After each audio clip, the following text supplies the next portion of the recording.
Supreme judicial appointment council করার উদ্যোগটা নেওয়া হয়েছে, সেটা বিচার ব্যবস্থাকে স্বাধীনভাবে কাজ করার জন্য একটা উদ্যোগ, যাতে করে রাজনৈতিক হস্তক্ষেপ এর বাইরে থেকে বিচার ব্যবস্থা স্বাধীনভাবে কাজ করতে পারে। তো এই অধ্যাদেশ যখন অনুমোদন না করা হবে, তখন আবারও আমরা সেই পুরোনো ব্যবস্থাতেই ফিরে যাচ্ছি, যেখানে বিচার ব্যবস্থা স্বাধীন থাকছে না, এখানে রাজনৈতিক হস্তক্ষেপের সুযোগ থাকছে, এবং সেখানে বিচার বিভাগের নিয়োগগুলো তখন আর যোগ্যতা বা মেধার ভিত্তিতে হবে না, তখন সেটা কে দলের প্রতি বা সরকার পক্ষের প্রতি কতখানি অনুগত আছে সেই ভিত্তিতেই হয়তো নিয়োগগুলো হবে।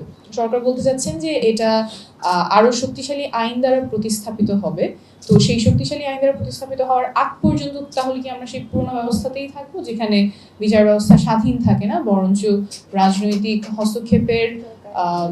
হস্তক্ষেপের প্রতি অনুকূল থাকে এবং রাজনৈতিক হস্তক্ষেপের মাধ্যমে একটা দমন পীড়নের হাতিয়ার হয়ে ওঠে।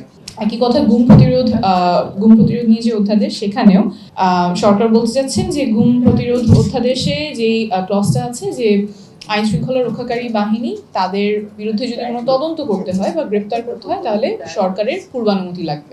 গুমের সংজ্ঞাটা কি? গুমের সংজ্ঞা হচ্ছে যে একজনের লিবার্টি নিয়ে যাওয়া হয় এবং সেটা রাষ্ট্রের মাধ্যমেই হয়, রাষ্ট্রের পৃষ্ঠপোষকতাতেই হয়। অর্থাৎ রাষ্ট্র এখানে সরাসরি যুক্ত থাকে তার বাহিনীর মাধ্যমে, আইন শৃঙ্খলা বাহিনীর মাধ্যমে একজনকে গুম করার ক্ষেত্রে। তো যিনি গুমের শিকার হবেন, এই গুমের ঘটনা তদন্ত করার জন্য যদি সরকারেরই কাছ থেকে অনুমতি নিতে হয়, তাহলে কি আদৌ কখনো এটার বিচার হবে?